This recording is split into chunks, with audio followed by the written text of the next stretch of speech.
In this video, I will show you how to easily remove watermark in Photoshop. If you find this video helpful, please like and subscribe. Start by opening Photoshop on your desktop. Then, go to your Recents folder in Photoshop. From here, select and open the file you want to work on. If you want to remove the watermark on this image, then go to the Layer section in the right panel. Then, go over to Layer 1 to rename this layer. Give the layer a new name, for example, Remove Watermark. Then, select this layer and then tap on Select at the top. Here, go to Color Range. Over here, you can change and manage the color settings to try and hide the watermark. Once you're done, tap on OK.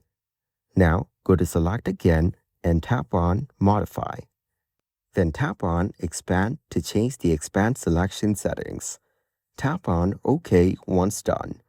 After that, go to the top and tap on Edit. From here, go to Fill. Here, select Content Aware in the Content section. Then tap on OK.